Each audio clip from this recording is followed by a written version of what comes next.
안녕하세요. 네, 순서가 돼서 말씀 교재 나누도록 하겠습니다. 계속해서 로마서에 대해서 나눌 텐데 승민 형제님께서 앞에서 계속 이제 해주셔서 저도 편하게 하도록 하겠습니다. 저번에 로마서 했었는데 1장 16절부터 18절 말씀 한번 봐보도록 하겠습니다. 로마서 1장 16절부터 18절 말씀. 로마서에 가장 여기 나와 있는 것처럼 복음의 주제가 되고 또 로마서를 여는 열쇠가 되는 구절이기 때문에 한번 읽고 넘어가도록 하겠습니다. 제가 읽도록 하겠습니다. 내가 복음을 부끄러워하지 아니하노니 이 복음은 모든 믿는 자에게 구원을 주시는 하나님의 능력이 됨이라. 먼저는 유대인에게요 그리고 헬라인에게로다. 복음에는 하나님의 의가 나타나서 믿음으로 믿음에 이르게 하나니 기록된 바 오직 의는 믿음으로 말미암아 살리라 하는 것 같으니라. 18절 하나님의 진노가 불의로 진리를 막는 사람들의 모든 경건하지 않음과 불의에 대하여 하늘로부터 나타나나니. 네, 이 말씀이 이 복음의 주제가 되고 로마서를 여는 열쇠가 되는 구절이라고 저번 시간에 말씀을 드렸었습니다. 그래서 복음을 저희들이 부끄러워하지 않아야 할 이유 세 가지 해서 첫 번째는 복음에는 이 말씀에서 보는 것과 같이 하나님의 능력이 나타난다고 얘기하고 있습니다. 그리고 두 번째로 복음에는 하나님의 의가 나타난다고 얘기하고 있습니다. 그리고 세 번째는 복음에는 하나님의 진노가 나타나는데 저희들이 이거를 다시 생각해 보면 저희들이 지금 하나님을 믿는 성도들은 이 진노에서 건짐을 받은 거잖아요. 이제 그래서 그런 부분에 대해서 이 복음이 하나님을 믿지 않는 사람들에게는 어떻게 작용이 되는가 그런 부분들을 생각해 볼 수가 있습니다. 이 복음이 저번에도 계속 말씀드렸듯이 예수 그리스도 그 자체가 복음이라고 생각하시면 좋을 것 같습니다. 오늘은 그 다음 부분인 로마서 1장 19절부터 2장 29절까지 말씀인데 좀 길지만 좀 간단하게 보도록 하겠습니다. 이렇게 생각하시면 좋을 것 같아요. 이게 사경에서 들었던 이렇게 표현을 하셨는데 하나님 법정에 선 인간이라고 생각을 하시면 좋을 것 같습니다. 법정에 서 있는 사람인데 세 부류의 사람들이 여기 나와 있습니다. 네, 하나님의 법정 검사는 사도 바울입니다. 피고 일은 하나님을 알지 못한다고 주장하는 사람입니다. 1장 19절부터 32절 말씀까지 나와 있는데 하나님을 알지 못한다고 주장하는 사람인데 논리는 나는 몰랐다. 나는 하나님을 보지 못했고 또 누가 알려주는 사람이 없었다. 이렇게 주장하는 사람들입니다. 그리고 피고 두 번째는 도덕임입니다.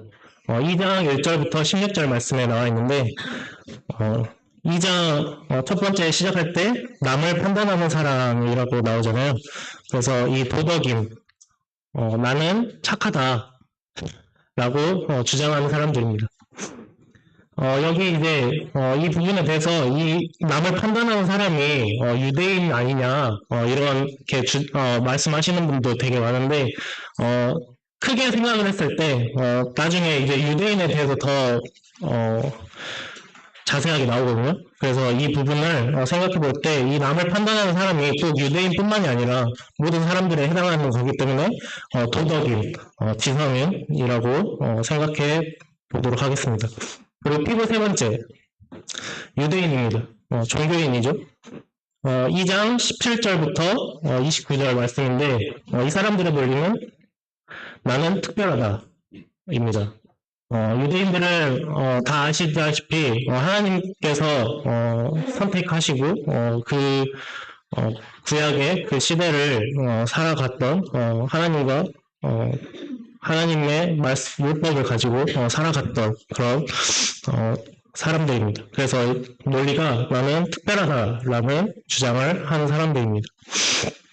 그래서 이런 부분들을 상상을 하시면서 법정에서 하나님 앞에서 이 사람들이 어떻게 하는지 그거를 상상을 하면서 보시면 좋을 것 같습니다. 첫 번째로 하나님을 알지 못한다고 주장하는 사람의 재판입니다. 1장 19절부터 32절 되게 긴 말씀인데 다 읽지는 않고요. 부분적으로 보도록 하겠습니다. 하나님을 알지 못한다고 주장하는 사람입니다. 로마서 1장 19절 한번 봐보도록 하겠습니다. 이 말씀 보면 이는 하나님을 알만한 것이 그들 속에 보이니라 하나님께서 이를 그들에게 보이셨느니라. 여러 가지 하나님을 알만한 것들을 그들 속에 보였다라는 겁니다. 하나님을 알지 못한다고 주장하지만 하나님께서는 이렇게 말씀하고 계십니다. 그게 뭐냐? 저희들이 생각해 볼 수 있는 것은 양심이라고 생각해 볼 수가 있겠습니다. 저희들도 살아가다 보면 또 저희들뿐만이 아니라 세상에 많은 사람들이 양심에 대해서 얘기를 많이 하잖아요. 나는 양심의 가책을 느낀다 이런 얘기도 많이 하고 이제 이런 부분들을 생각하게 됐을 때 그 마음에 양심을 통해서 대표적으로 양심을 통해서 하나님께서 그들 속에 하나님을 알만한 것들을 보이셨다는 겁니다. 로마서 1장 20절 그 다음 말씀 보면 창세로부터 그의 보이지 아니하는 것들 곧 그의 영원하신 능력과 신성이 그가 만드신 만물에 분명히 보여 알려졌나니 그러므로 그들이 핑계하지 못할지니라. 여기 말씀에서 하나님께서는 이렇게 분명하게 얘기하고 있습니다. 창세로부터 하나님께서 실제로 그 모습을 보이진 않으셨지만 그 능력과 신성이 저희가 보고 있는, 누리고 있는 이 모든 만물들에 보여주셨다는 겁니다. 저희들이 어떤 나무나 또 새, 이런 것들, 동물들, 또 자연의 그런 신비한 것들을 보면서 그렇게 자연스럽게 생각이 되죠. 이거는 어떻게 생겨났고 또 지구만 생각해도 이 우주만 생각해도 이건 어떻게 생겼을까라고 생각을 하잖아요. 그래서 과학자들은 이제 그런 물음에 찾아보기도 하고 연구도 하고 이제 그런 것들이 하나님을 알만한 것들을 그들의 마음속에 보여주셨다는 겁니다. 결국에는 그거를 쫓아가다 보면 하나님이 그 모든 것을 창조하셨다는 것을 알려주고 있는 겁니다. 그래서 이 말씀과 같이 하나님의 능력과 신성이 모든 만물들에 분명하게 보여서 알려주고 있다는 거고, 그리고 중요한 거는 뒤에 그 핑계하지 못할지 라고 얘기하고 있습니다. 하나님 앞에 갔을 때 저는 하나님을 몰랐습니다. 하나님 듣지도 못했고 이제 그렇게 말을 했을 때 하나님께서는 나는 다 보여줬다. 나는 나를 나타냈다. 라고 얘기하게 됐을 때 그들이 핑계하지 못할 거라고 얘기하고 계시는 겁니다. 그래서 이제 인간의 어리석음에 대해서 그 다음 나오는데요.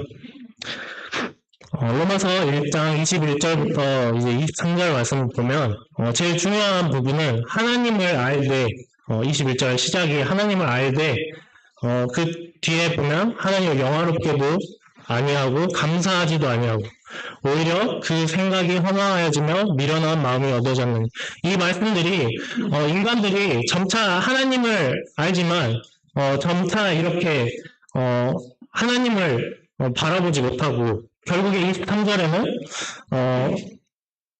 하나님의 영광을 썩어질 사람과 새와 짐승과 기어다니는 동물 모양의 우상으로 바꾸는 그러니까 여기 보면 22절에 스스로 지혜 있다 하잖아요. 인간들이 이런 부분에 대해서 머리가 커지고 지식이 많아지면 많아질수록 많아졌지만 그 결과는 이상하게도 하나님을 찾는 것이 아니라 우상을 만든다는 겁니다. 썩어질 것들을 섬긴다는 겁니다. 뭐 일본에는 되게 우상들이 많잖아요. 뭐 멸치신도 있다고 들었는데 네, 그런 부분만 생각해도 저희 지금 다 웃잖아요. 이제 그런 부분들인 거예요. 네.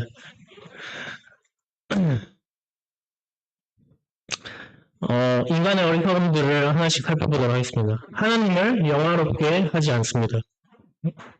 그리고 하나님께 감사하지 않습니다. 하나님을 알지만 이것이 하나님께로부터 온 것인지 분별을 하지 못하기 때문에 하나님께 감사하지 못하는 겁니다. 그리고 그 생각이 허망해집니다. 이 허망해진다는 것이 헛된 것을, 그러니까 없어질 것들을 생각한다는 겁니다. 그리고 그 미련한 마음이 어두워진다. 이 표현이 미련한 마음, 그러니까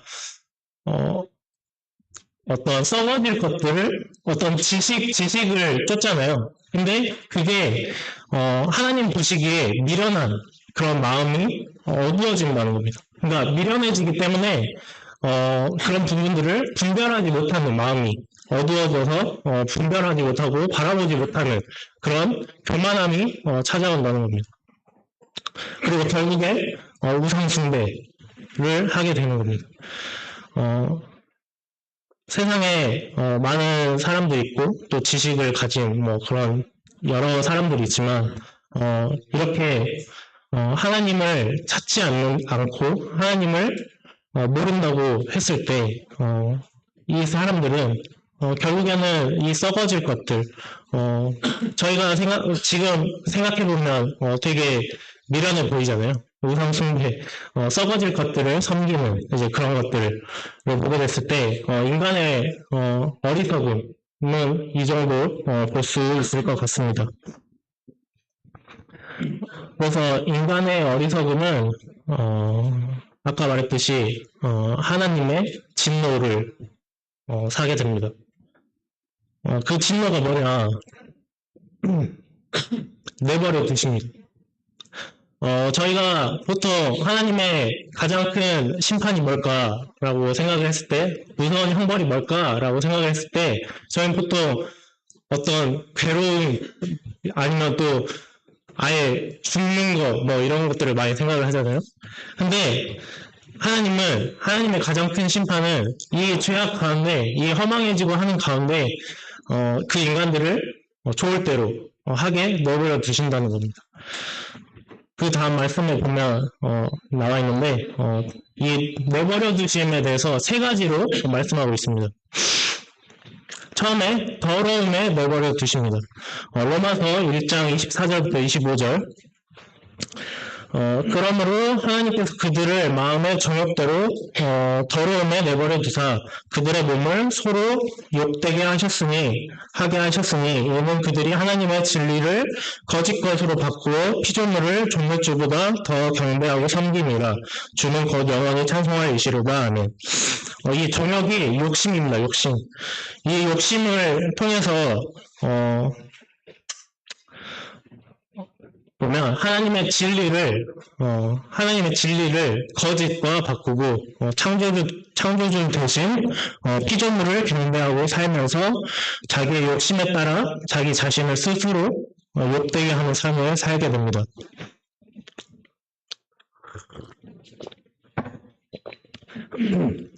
결국에는 이 진리를 거부하고 거짓된 것을 바꾼다는 겁니다. 이 모습이 미련한 마음이고 또 허망한 것을 쫓는 그런 모습을 볼 수가 있습니다. 그래서 자기 자신을 스스로 욕되게 하는 삶을 살게 되는데 이 더러움에 하나님께서는 내버려 두십니다. 그리고 부끄러운 욕심에 내버려 두십니다. 로마서 1장 26절, 27절에 보면 이 때문에 하나님께서 그들을 부끄러운 욕심에 내버려 두셨으니 곧 그들의 여자들도 순리대로 쓸 것을 바꾸어 영예롭으며 그와 같이 남자들도 순리대로 여자 쓰기를 버리고 서로 향하여 음욕이 부릴 듯하며 남자가 남자와 더불어 부끄러운 일을 행하여 그들의 그릇 때문에 상당한 보응을 그들 자신이 받았느니라. 네, 길게 얘기 안 해도 다 아실 거라고 생각이 돼요. 동성연애. 자, 이런 부분에서 그 보응을 자기 자신이 받는다 했는데 에이즈나 그런 질병들 또 어떤 인격 문제 등등 여러 가지 그런 부분들을 부끄러운 욕심 내버려 두셨을 때 그 보응을 결국에는 자기 자신들이 받게 되는 그런 것들을 이 사도 바울은 얘기하고 있습니다. 그리고 세 번째, 상실한 마음대로 내버려 두십니다. 로마서 1장 28절부터 31절 보면 여러 가지 죄악들이 많이 나옵니다. 불의, 추악, 탐욕, 악의, 이런 부분들 여러 가지 죄악들이 있는데 그 상실한 마음대로 하나님께서 내버려 두신다는 겁니다.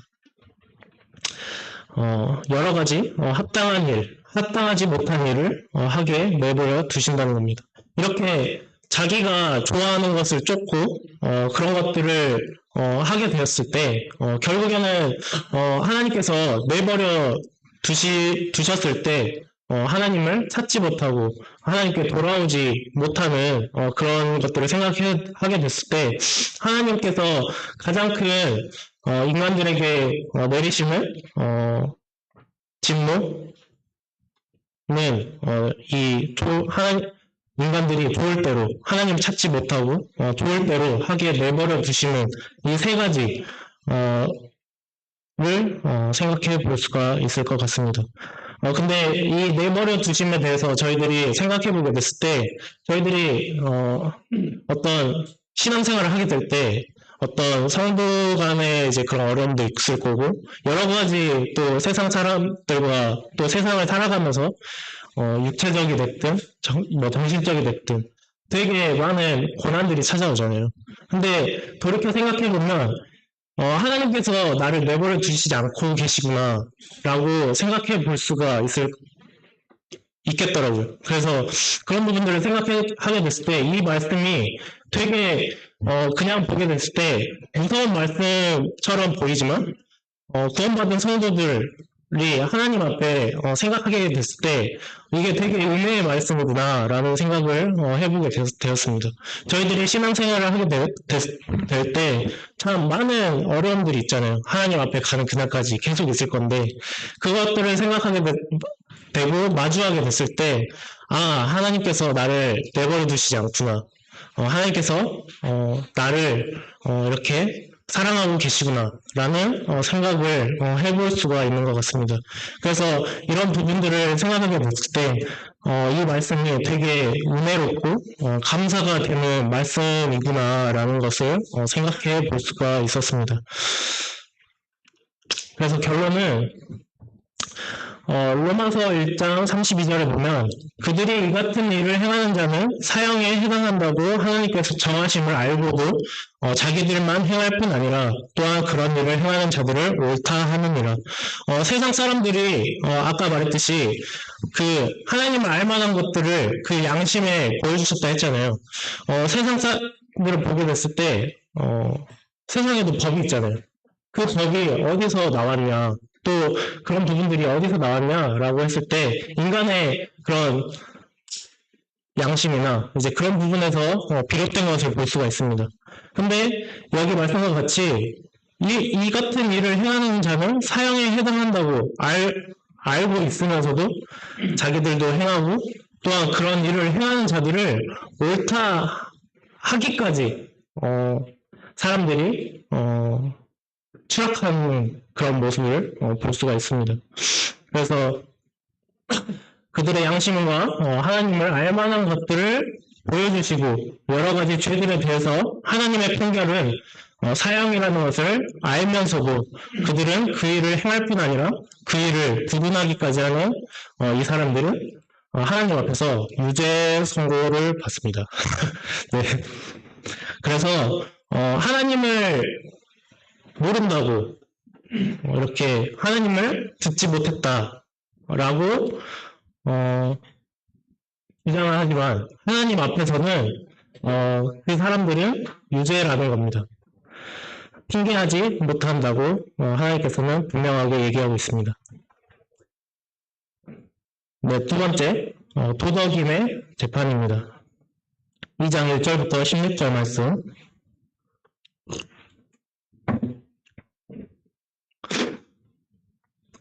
네, 로마서 2장 1절에 보면 그러므로 남을 판단하는 사람아 누구를 막론하고 네가 핑계하지 못할 것은 남을 판단하는 것으로 내가 너를 정죄하느니 판단하는 내가 같은 일을 행함이니라. 네, 도덕인의 특징 보도록 하겠습니다. 1번 자기가 더 나은 사람이라고 생각하는 사람입니다. 다 한번 생각해 보시면 좋을 것 같아요. 남을 판단하는 사람에 대해서 생각해 봤을 때 아니 뭐 제가 그럴 수도 있고요. 그런 부분을 생각했을 때 한번 돌아보면 좋을 것 같습니다. 그리고 자기가 하는 행동은 정당화됩니다. 네. 그리고 왕고에서 회개하지 못함.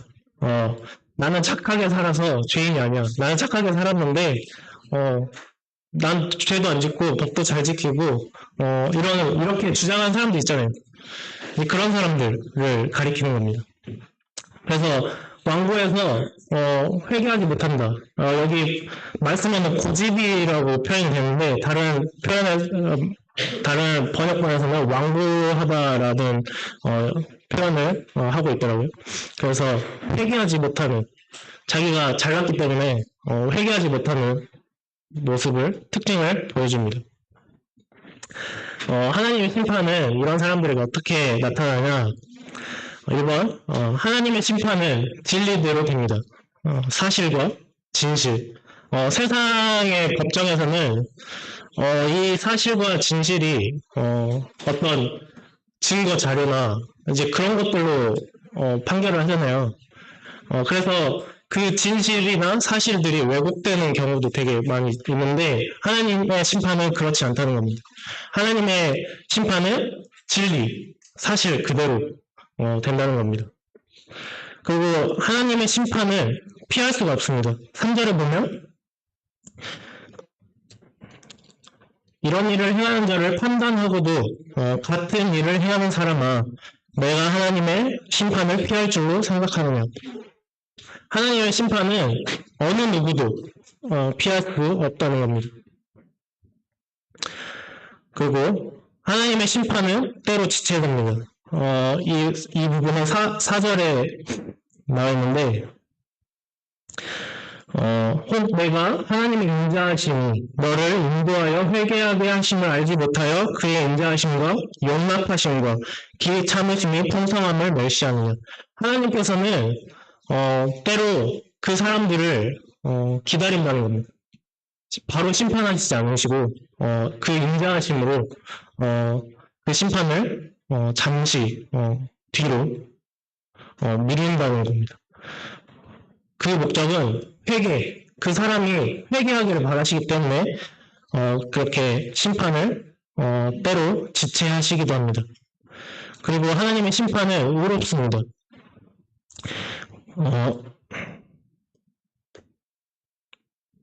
네, 5절에 다만 내 고집과 회개하지 아니한 마음을 따라 진노의 날, 곧 하나님의 의로우신 심판이 나타나는 그날에 이마의 진노를 내게 쌓는도다. 하나님의 심판은 의로운데 아까 말씀드렸듯이 세상 법정에서 그 심판하는 거와 그거를 한번 비교해서 생각해 보시면 좋을 것 같습니다. 그리고 하나님의 심판은 각 사람의 행위대로 심판하십니다. 6절에 보면 하나님께서 각 사람에게 그가 행한 대로 보응하시되 하나님의 심판은 각 사람의 모든 것들을 다 알고 계시는 분이기 때문에, 기억하고 계시는 분이기 때문에 각 사람의 행위대로 심판하신다고 얘기하고 있습니다. 그 6절, 여섯 번째, 하나님의 심판은 외모로 심판하시지 않습니다. 이 표현은 겉에 보이는 그런 것들로만 판단하는 것이 아니라 그 속에 감추고 있는 그 마음에 짓는 죄마저도 그 심판은 하나님의 심판은 드러낸다는 겁니다. 하나님의 심판은 은밀한 것까지 16절에 곧 나의 복음에 이른 바와 같이 하나님이 예수 그리스도로 말미암아 사람들의 은밀한 것을 심판하시는 그날이라. 이 도덕인들 나는 착하다라고 주장을 하고 나는 이 법을 잘 지키면서 살았다.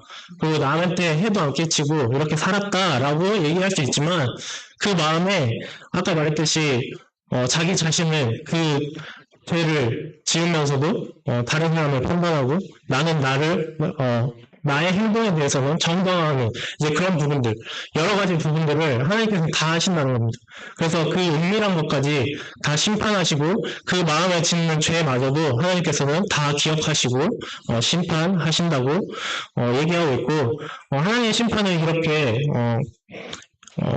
여기 나와 있는 말씀을 근거해서 이렇게 생각해 볼 수가 있을 것 같습니다.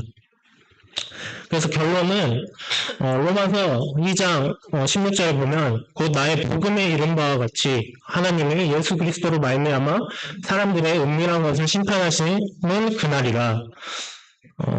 자기 기준에 아무리 착하고 올바른 행동을 하면서 살았던 사람이라고 할지라도 하나님의 심판 앞에서는 유죄 선고를 받을 수밖에 없다라는 겁니다. 저희 모든 사람들이 하나님 앞에 서게 됐을 때 참 핑계하지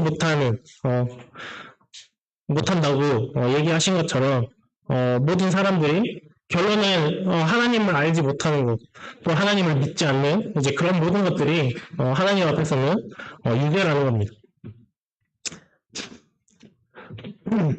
그리고 세 번째로 유대인의 재판을 보도록 하겠습니다.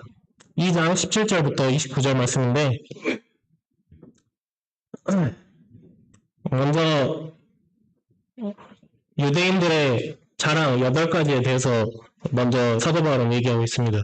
17절부터 20절 말씀을 정리를 해보면 유대인들은 율법을 가지고 있습니다. 율법 하나님께서 이스라엘 백성들에게 특별하게 주신 거잖아요. 그 율법을 가지고 있는 것을 유대인들은 자랑합니다.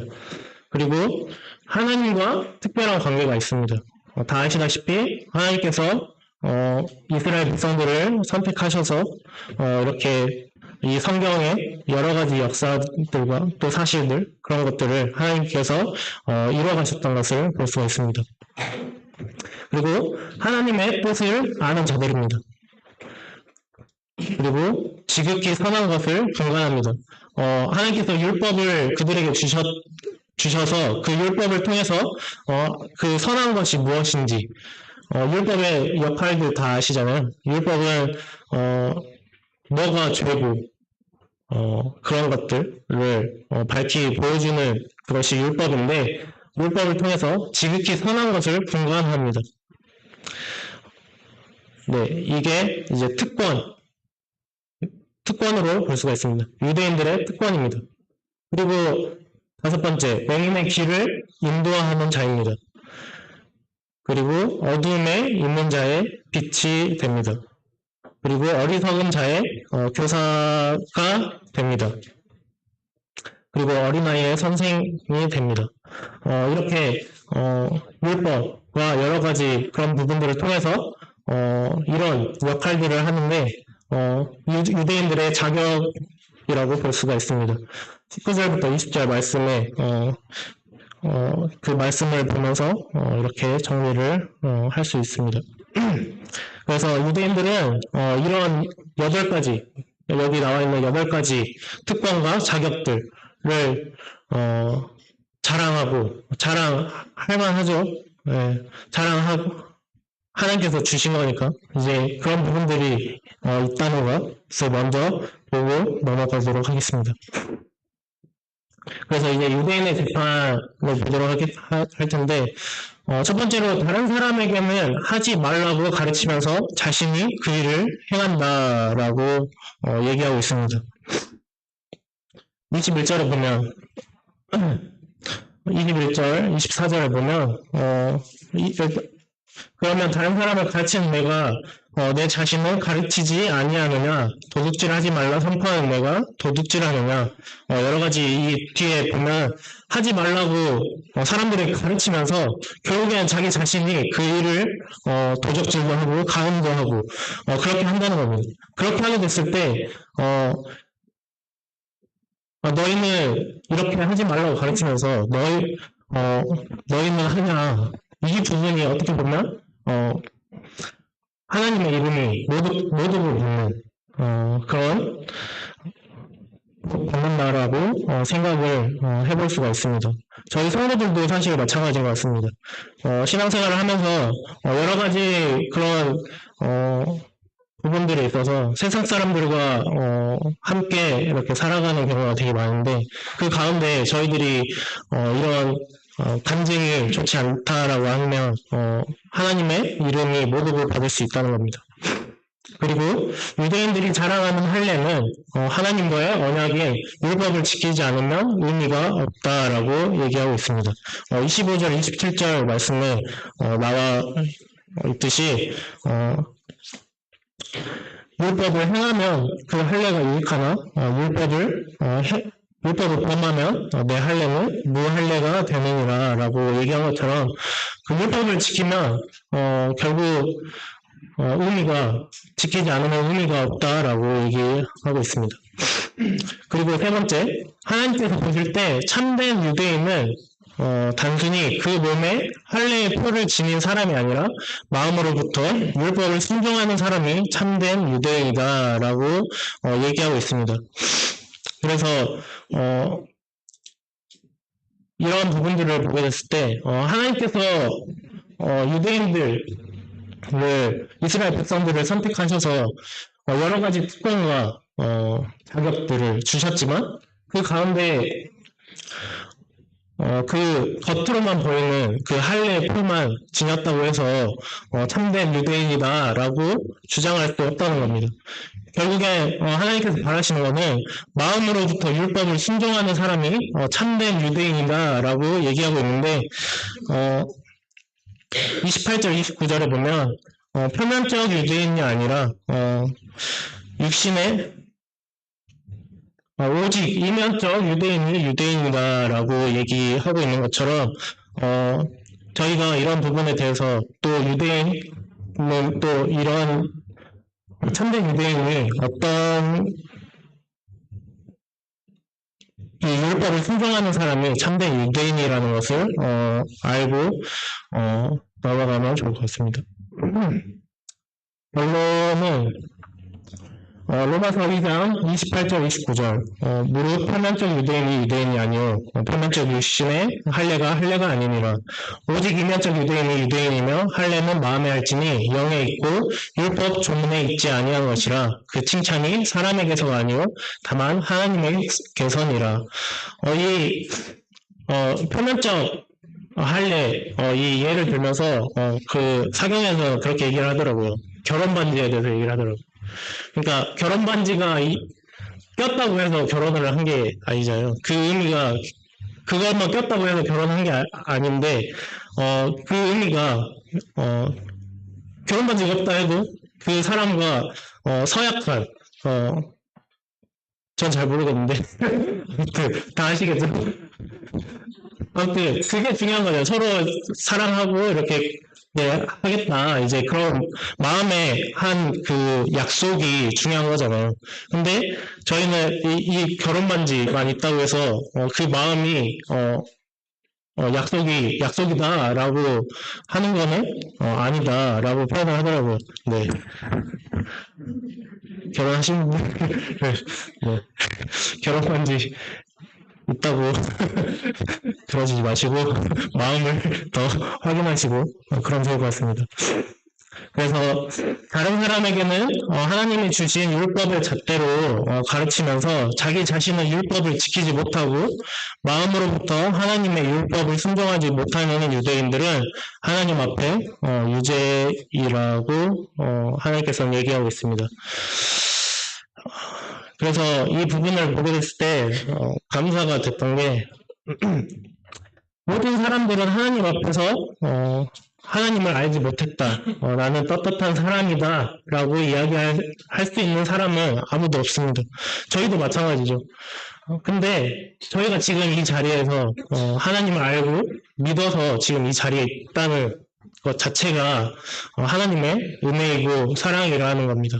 아까 말씀에서 본 것과 같이 하나님 때론 그 심판을 지체하시기도 하는 그런 인자하심이 가득하신 하나님이신데 저희가 저희 자신을 다 잘 알잖아요. 더 잘 알 텐데 저희가 하나님 앞에서 솔직히 지금 당장 죽어도 마땅한 그런 죄인들이었는데 하나님께서 인내하시고 그 사랑으로 그 은혜로 저희들을 불러주셔서 지금 이 자리에 있다는 것 그 자체가 참 하나님의 은혜이고 사랑이다라는 이제 이런 부분들이 생각이 났습니다. 그래서 아까 말했듯이 어떤 예전에는 이런 말씀들을 보게 됐을 때 되게 두렵다. 물론 이제 그런 하나님을 경외하는 마음이 들어야죠. 근데 두려운 마음이 더 컸다라고 하면 이런 부분들을 보게 됐을 때 하나님이 날 내버려 두시지 않고 하나님이 날 기다리고 계시고 하나님의 은혜로 사랑으로 날 품어주시고 계시구나라는 부분들이 생각이 나면서 이런 오늘 본 것처럼 하나님 알지 못했다라고 주장하는 사람과 또 유대인들 또 도덕인들 그 모습들이 사실 저희들의 모습이잖아요. 그런 부분들을 생각하게 됐을 때 저희들이 이 자리에 있다는 거, 하나님의 자녀로 부름을 받을 수 있다는 이 자체가 하나님의 은혜이고 사랑인 것을 다시 한번 생각하게 되면서 감사가 되었습니다. 네, 그럼 기도하고 마치도록 하겠습니다.